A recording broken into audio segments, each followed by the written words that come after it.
Vamos lá, meninos queridos! Terceiro simulado com correção individualizada. Esse foi uma bomba, né? Esse realmente veio assim com uma pedreira na cabeça de todo mundo, mas não tem por que ficar nervoso. Novamente, gente, se caírem memoriais, você tirou de letra, porque eu vou reiterar, a gente aprende muito mais errando, sabe, do que de qualquer outra forma.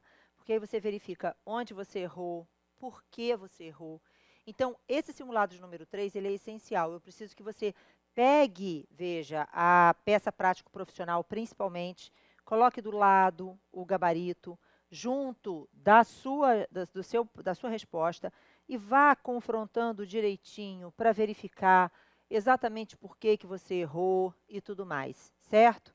Então, reparem, ainda que realmente as notas não tenham sido, no geral, boas, nós tivemos aí a Alana, a Gabriela Barbosa Velasco, a Isabela Salles de Galberto, o Daniel Fernandes Nato e a Carolina Aparecida de Almeida com um notão, hein? Parabéns, meninos! E aí, vejam, quais foram os principais erros desse nosso simulado de número 3? Gente, por incrível que pareça, muita gente esqueceu de pedir, veja, a fixação da pena no mínimo legal, se fosse considerada atenuante pela menoridade relativa.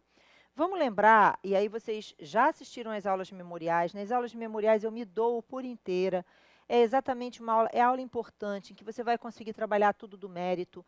E aí reparem, é importante que você se lembre que na hora que você for pensar na pena, veja, tem que fazer todos os pedidos possíveis. Então, lembre-se, na hora dos memoriais, o que, que você vai fazer? Veja, eu sou o réu. Sendo o réu, o que, que eu quero?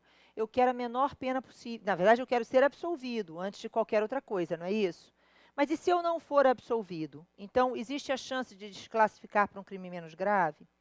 E, desclassificando ou não, se eu for condenado, veja, eu quero a menor pena possível, então a minha pena tem que ficar no mínimo legal. Aí você vai pensar em quê? No artigo 59, né? E aí é só você olhar o código, pega o VAD, vai lá, olha, primeiro, artigo 59, pena base, né?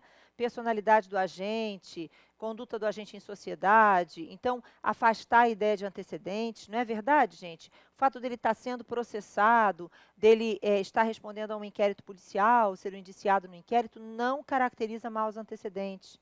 Vamos afastar as agravantes, né? Demonstrar que não existe reincidência. Vamos considerar as atenuantes. E dentro das atenuantes está a atenuante da menoridade, a atenuante da confissão. Lembre-se do que eu falei, o que mais cai na prova da OAB é a atenuante da menoridade penal e da confissão.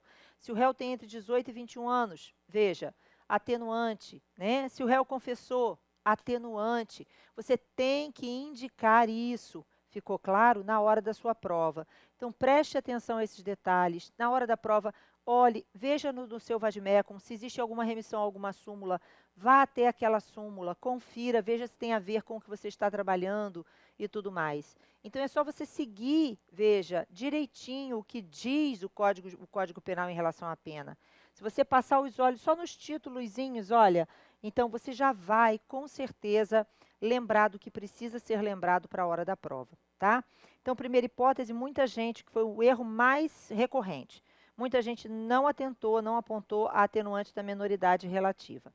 Depois, algumas pessoas não alegaram a incompetência do juízo em razão da desclassificação. Lembre-se, se desclassifica a infração para um crime menos grave, talvez esse crime seja da competência de outro juiz. Você vai ter que sustentar isso, né? E tem que pedir o declínio da competência. Muita gente não pediu a suspensão condicional da pena. Então, na hora que o réu for condenado, olha, hoje a Miriam me perguntou assim, né, lá no WhatsApp, ela falou assim, Ana, veja só, eu nunca sei que ordem que eu peço dos benefícios despenalizadores. Olha só, quer ver uma forma fácil da gente lembrar dos benefícios despenalizadores? Veja, lei especial prevalece sobre a geral. Então, primeiro vem a Lei 9.099, né?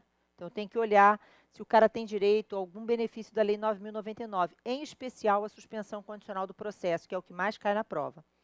Depois, a gente vai para o Código Penal. E aí, olha só, gente, o artigo 44, que é a substituição da pena pela restritiva de direitos, ele não vem antes do artigo 77, que é o sursi? Então, é só seguir a ordem numérica, né? Primeiro, eu vou pedir a substituição da pena pela restritiva de direitos, mas também vou pedir o sursi penal, caso o indivíduo preencha os requisitos, certo? Uma subsidiariamente à outra sempre, tá? Depois, olha, muita gente não pediu desclassificação para o favorecimento real, era uma hipótese de favorecimento real ali, né? Poderia ser, quer dizer, o certo é pensar que o réu tem que ser absolvido, né? É o caso dos memoriais lá do Afonso. Então, ele tem que ser absolvido. Mas se ele não for absolvido, que ele pelo menos fique condenado no favorecimento real. Então, você tem que olhar os crimes, verificar se não se enquadra em alguma hipótese e tal. E muita gente errou a data da peça, gente. Como é que você erra a data da peça? Ó, pelo amor de Deus, nada de errar peça, data. Porque quando você erra a data, você perde aí 0,10, 0,20. Pode fazer falta na contagem final, tá? Então, primeira coisa, né? Peça. Agora vamos ver nas questões. Na questão de número 1, tá? Muita gente não citou os artigos. Tudo tem que citar artigo, gente. Tudo tem que citar. Tem artigo? Tem que ter o artigo.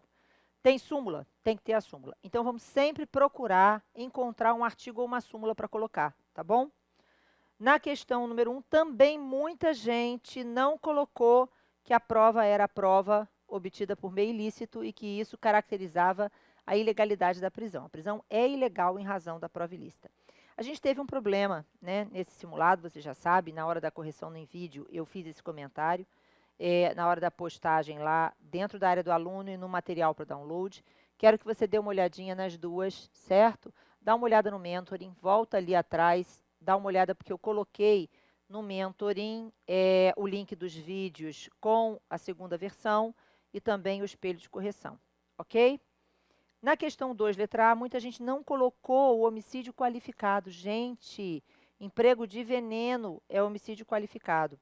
Na 3, muita gente não mencionou que o recurso era apelação.